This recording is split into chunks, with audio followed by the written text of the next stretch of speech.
अस्सलाम वालेकुम नाजरीन, आज की इस वीडियो में 3-4 अहम मौज़ूआत के मुख्तलिफ पहलुओं का जायज़ा लेने की कोशिश करेंगे। नाजरीन, जो वीडियो का थंबनेल आप देख रहे हैं उसके 2 हिस्से हैं और उन हवालों से चंद तफसीलात 2-3 मिनट आगे जाकर आपकी खिदमत में पेश करूंगा, लेकिन उससे पहले चंद इंतहाई अहम डेवलपमेंट सामने आ गई हैं। नाजरीन, इलेक्शन कमीशन ने तहरीके इंसाफ के मुनहरिफ अराकीन के हवाले से अपना फैसला जो है वो सुना दिया है और इलेक्शन कमीशन ने यह कहा है कि मुनहरिफ अराकीन के खिलाफ ठोस शवाहिद पेश नहीं किए गए, इसलिए तहरीके इंसाफ का ये रेफरेंस मुस्तरद किया जाता है। गोया जो सिंध हाउस में 18 या 20 लोटे थे उनके इकदाम को कानूनी करार दिया गया है और ये कहा गया है कि उन्होंने कोई वायोलेशन कानून की नहीं की और आर्टिकल 63A का उनके ऊपर इतलाक नहीं होता, ये इलेक्शन कमीशन ने कहा है। तो मैं क्या कह सकता हूँ, डेफिनेटली आप देखते रहते हैं कि हम हमेशा इस किस्म के इकदामात की जो है ना नफ़ी करते आए हैं और दलाइल के साथ उसको मुस्तरद करते आए हैं, ये हमारा वतीरा रहा है। खैर, तहरीके इंसाफ का उस हवाले से मौक़िफ़ सामने आया है और फवाद चौधरी साहब ने कहा है कि ये फैसला अफसोसनाक है, हम सुप्रीम कोर्ट में इसको चैलेंज करेंगे और इलेक्शन कमिश्नर के खिलाफ सुप्रीम जुडिशल कौंसिल में रेफरेंस दायर किया जाएगा। इसके अलावा फवाद चौधरी साहब ने कहा है कि हम जो है नून लीग की बी टीम बन चुका है इलेक्शन कमीशन। बहरहाल तहरीके इंसाफ का रद्द-ए-अमल सामने आ गया है, लेकिन अब जो मुनहरिफ अराकीन हैं वो खुशियों के शादियाने बजा रहे होंगे। दूसरी खबर नाजरीन ये है कि आसिफ जरदारी साहब खुद मैदान में आ गए हैं और उन्होंने इमरान खान साहब पे लफ्जी वार किए हैं। एक तो उन्होंने ये कहा कि पहली बार फौज न्यूट्रल हुई है, पहली बार आर्मी चीफ जो है वो न्यूट्रल हुए हैं, तो उनके न्यूट्रल होने पे क्या मुझे उनको सलाम करना चाहिए, सल्यूट करना चाहिए या उनसे लड़ना चाहिए? यानी कि वो इमरान खान साहब की तरफ इशारा कर रहे थे कि आर्मी चीफ या फौज अगर न्यूट्रल हो गई है तो ये उनको सैल्यूट करें भाई, उनकी इज्जत करें, बजाय इसके कि आप उनके साथ लड़ाई के मूड में हैं। इस तरह की बातें की हैं और आसिफ जरदारी साहब ने और भी बहुत सारी बातें की हैं, लेकिन एक बात उन्होंने ये भी कही कि सब पार्टियों को मैंने साथ मिलाया हुआ है, सब पार्टियां मेरे साथ है, मैंने तमाम पार्टियों को हुकूमत में शामिल किया है, लेकिन एक इमरान खान साहब के अलावा। तो मैं समझता हूं कि इमरान खान साहब के जो हामी हैं वो ये समझते हैं कि इमरान खान साहब की यही जीत है कि आपने सबको खरीद लिया है लेकिन एक इमरान खान साहब को आप नहीं खरीद सके। ये पीटीआई के जो हिमायती हैं उनकी तरफ से ये दलील सामने आई है। और इसके अलावा नाज़रीन एक और बात भी बता दूं कि मरियम नवाज साहिबा आज सवाबी में जलसा कर रही हैं। डेफिनेटली जब आप ये वीडियो देख रहे होंगे तो हो सकता है उस वक्त तक वो जलसा शुरू भी हो चुका हो या ख़त्म भी हो चुका हो, लेकिन पीटीवी की इंतज़ामिया और कैमरामैन और तमाम तरह फैसिलिटीज़ वहाँ पे मौजूद हैं पीटीवी की। तो सवाल यह है कि या तो ये फेडरल मिनिस्टर होती है या हुकूमत में शामिल होती है या शहबाज शरीफ साहब जो वज़ीर आज़म हैं, अगर तो ऐसा कोई स्टेटस होता तो फिर तो डेफिनेटली हमें कोई एतराज़ ना होता। गो कि उस वक्त भी एतराज़ बनता है कि स्टेट मशीनरी को आप अपने लिए क्यों इस्तेमाल कर रहे हैं, लेकिन बहरहाल थोड़ा बहुत जवाब पैदा हो जाता। लेकिन मरियम नवाज किस कैपेसिटी में पीटीवी के वसाइल इस्तेमाल कर रही हैं, किस कैपेसिटी में?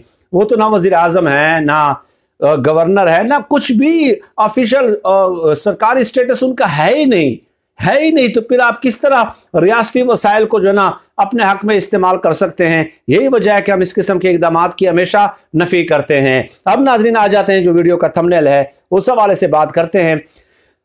इमरान खान साहब ने एबटाबाद के जलसे में ये कहा कि सिराजुल दौला का कमांडर इन चीफ था जो है वो मीर जाफ़र, और उन्होंने मीर जाफ़र ने अंग्रेज़ों के साथ मिलकर जो है ना साज़बाज किया, अंग्रेज़ों के साथ मिलकर साजिश में हिस्सा लिया और उसके बाद मुसलमानों को शिकस्त हो गई।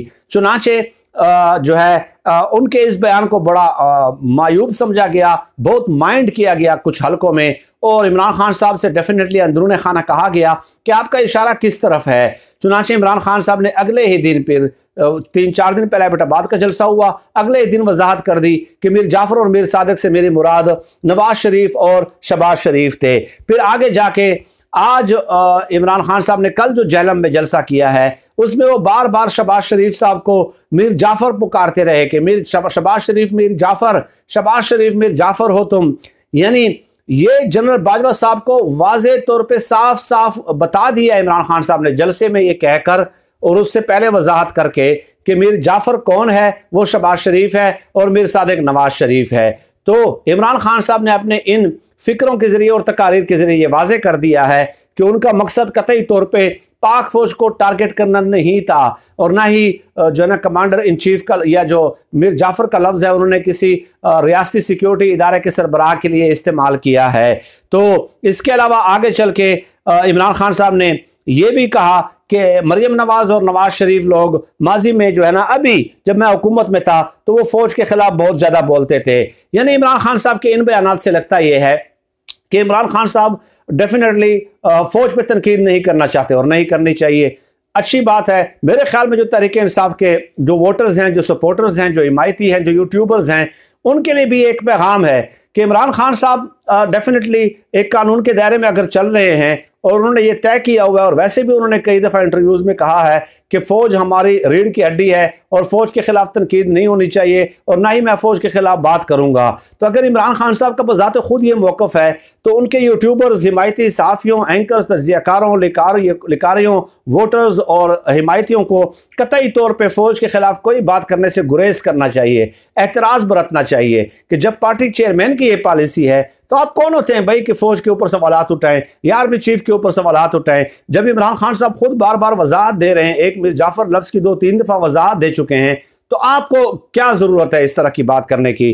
तो ये एक पैगाम है और इंशाल्लाह इसी को ही हम फॉलो करेंगे, क्योंकि इमरान खान साहब ने अगर ये तय कर लिया है और डेफिनेटली अच्छा किया है। मैं समझता हूँ कि हमारे एक डिसिप्लिन इदारा है, उसको कभी भी कंप्रोमाइज़ किसी भी सूरत में नहीं होना चाहिए। अब नाजरीन, कप्तान ने जो ये लफ्ज़ कहे मीर जाफ़र, मीर सादिक, डेफिनेटली वो कुछ हल्कों में माइंड तो किया गया, उसके बाद रद्द-ए-अमल आना शुरू हो गया है। चंद रिटायर्ड फ़ौजी जो हैं हजरात, डेफिनेटली उनकी पाकिस्तान के साथ कमिटमेंट है, पाकिस्तान के लिए उन्होंने अपनी औलादों को कुर्बान किया है। तो उनका एक क्लिप मैं सुन रहा था तकरीबन 1.5 मिनट का, एक्सप्रेस न्यूज़ पे भी मैंने वो क्लिप देखा है, अभी मैं आपको सुना भी देता, लेकिन चंद उसके ट्रांसक्रिप्ट में आपको बताता हूँ। 1.5 मिनट का क्लिप है जो मैंने खुद सुना है रिटायर्ड फौजी हजरात का, वो भी मैदान में आ गए हैं, और वो क्लिप सुनने के बाद ये वाज़े हो जाता है कि अब फौज के ऊपर तनकीद किसी भी सूरत किसी की बर्दाश्त नहीं की जाएगी, न यूट्यूबर्स की, न सोशल मीडिया की, और न ही इमरान खान साहब की। उन फौजियों ने कहा क्या है कि सियासी इख्तिलाफ काबिल एहतराम है, सियासत की हद तक आप बात करते थे कि सियासी किरदार नहीं होना चाहिए या जो भी है वो काबिल एहतराम है, लेकिन अब आप बात हमारे घरों तक पहुंच गई। ये उस क्लिप में कहा गया रिटायर्ड फौजी अफसरान की तरफ से, घरों तक पहुंच गई है बात। अब हमें खुलेआम गद्दार कहा जा रहा है जो कि हम बर्दाश्त नहीं करेंगे।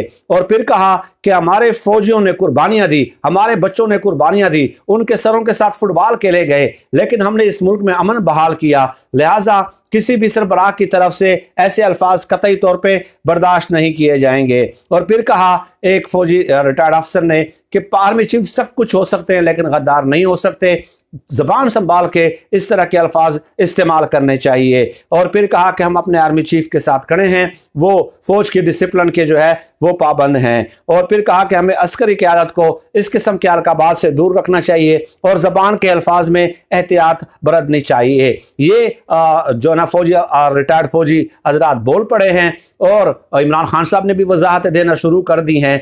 तो मेरे ख्याल में अब किसी की खैर नहीं होगी अगर कोई इस तरह की ज़बान इस्तेमाल करता है, ख़ासकर उस वक्त के जब इमरान खान साहब खुद बार बार इस हवाले से वजाहतें देते हुए नज़र आते हैं। सर दस नाज़रीन, आज की इस वीडियो में इतना ही। अल्लाह पाक से दुआ है कि अल्लाह पाक हमें खल्क़ खुदा के लिए आसानियाँ पैदा करने की तौफ़ीक़ अता फ़रमाए। आमीन या रब्बल आलमीन।